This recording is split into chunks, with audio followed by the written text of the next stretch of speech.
What is going on? Welcome to Heaven on Earth Astrology. I'm Michael, the Leo Mystic, and this is where I bring you both the light and the dark in the astrological chart of this week, the 5th until the 10th of April. One day later than normal.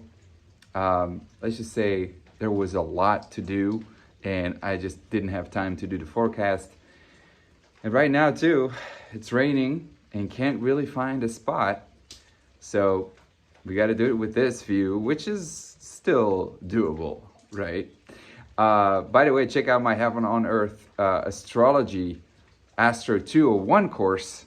The link is in the description below. This is diving deep into interpreting the karma and the future of your soul. This is as deep as you can get into your past lives and what you come here to do, your soul purpose, and what you bring with in terms of life lessons. And second, got something very excited to announce. Charlotte and I are doing the Heaven on Earth retreat right here on this land, sacred land. Really, truly, we want to invite you into our home, into our sacred space. We've been thinking a lot about this, but we really feel that this land is calling us, calling you to come here and experience. The theme is Mother Earth, Father Sky, the sacred number 7. Mother Earth, so meaning we are going to connect deeply with this land, with this nature. We are in a natural park here. We want to, especially in these times where technology and electricity and just so much movement, so much digital social media going on, to land here. We're going to sleep in tents together, 12 people.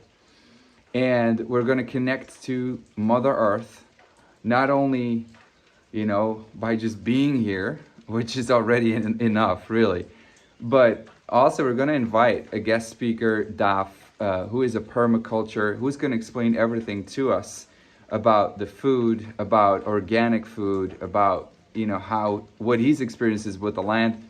We're going to have a shaman who will organize with us a sacred cacao ceremony, which is opening the heart.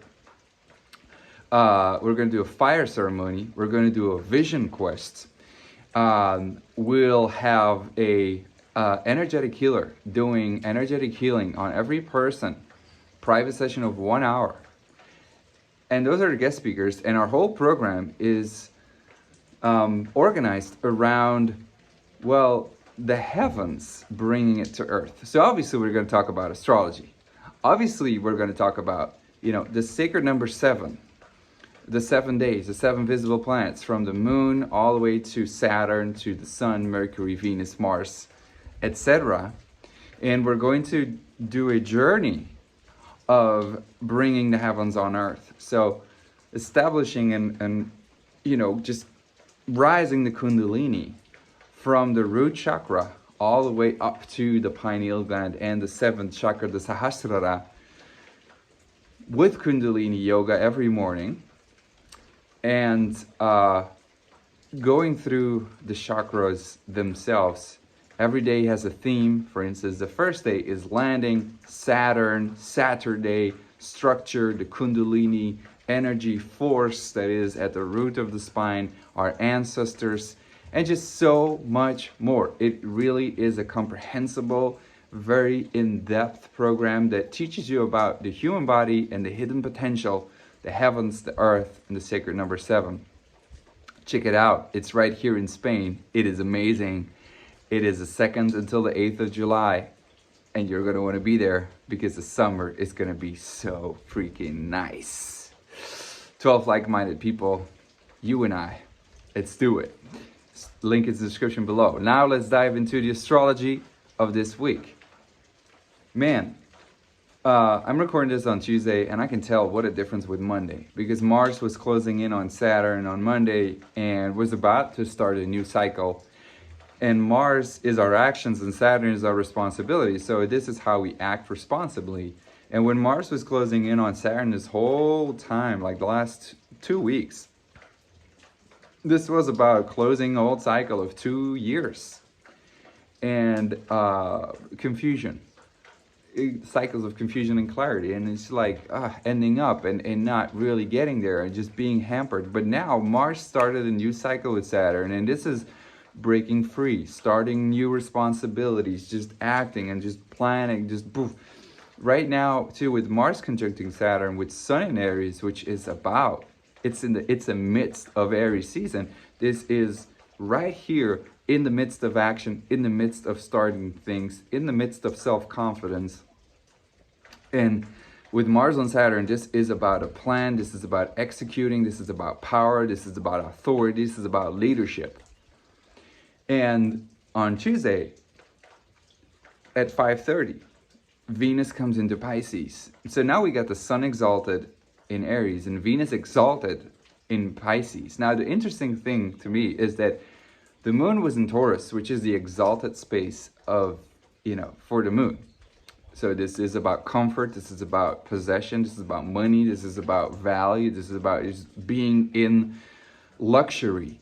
But if, like, Venus was about to coming to Pisces and is entering Pisces just when the moon went to the Gemini. So we kind of have that not mutual reception. Oh, it's not mutual reception, but it is like, I would say the moon in Taurus points to Venus in Pisces, and that would be just so much exalted luxury. But there is this kind of thing where we don't really like, where it's just not top luxury. Do you know what I'm saying? It's just like, it's luxury, but it is not like richness. So, but what I would say, this is about movement. This is about getting going and doing something with that luxury that there is. Because if the moon would be in Taurus and Venus in Pisces, the Sun in Aries would be like, you would be acting, but it would be very like, wow, it would be so much slowing the Aryan energy down of movement. But now the moon is in Gemini. This is fire, and moon in Gemini is air. Blowing, just getting the fire going. And creating new opportunities, and it kind of fits with that Mars that started a new cycle with Saturn. This is truly exploring, going out, starting something new, and just based on the gut action, bam, bam, bam, bam. It's just like poof, throwing everything open, and it kind of feels free. So Venus coming to Pisces really brings sweetness, brings, in a way, art, brings love, brings compassion, and an embodiment of that compassion. So I think it's really beautiful. It's really good that Venus comes into Pisces. It's we have now Venus and Jupiter in Pisces with Neptune there, trining the nodes. And that tells me that we're gonna have a very meditative, very spiritual, very going with the flow, very, in tune month. I do have to say, the moon comes into Cancer, right? And it's going to make a trine over to Venus, which is very sweet, which is very emotional and very loving, very caring, very nurturing on Thursday and Friday. But then the moon comes into a first quarter square with the Sun in Aries. And Mercury is first quarter square with Pluto. And that is quite dangerous, because that is very protective, and it is feeling angry, and it is not happy in the sense of like, it doesn't feel safe, because Mercury square Pluto. Those are the biggest fears that come up. And it's a fear of failure, a fear of, am I going to cause havoc, whatever, again. So it is going to want to manipulate. It is going to want to like do secretive actions. And with the moon in Cancer square the Sun, this is about, my safety. I need to make sure that I feel safe. So we can act from a very animalistic, gut instinct, primary brain kind of a way. Because we're trying to discover ourselves. We're trying to discover who we are and what this all means just by experiencing it. We're creating experiences. But there's a fear of failure that is underneath. It's a crisis in action. We have to do this. We have to go out and explore our safety. It's kind of like discovering a new us. From the soul, really, because the moon in Cancer and the sun in Aries is exalted. So it is not that bad. But Mercury square Pluto, Mercury in Aries and Pluto in Capricorn, this is about leadership, this is about power. And this is about just being the warrior, but from the soul. Mercury square Pluto, Pluto is the soul. So to be able to, the big power in it is that we know deeply from our soul what we need to be doing, what our highest integrity self is, what actions we need to take in order to be responsible. But again, this fear of failure is underneath, and this fear of our image, our ego being threatened. So this is not rational energy. But at the same time, there's this kite energy with the moon trining the nodes and Jupiter and Neptune also trining the nodes, creating a kite, a grand kite.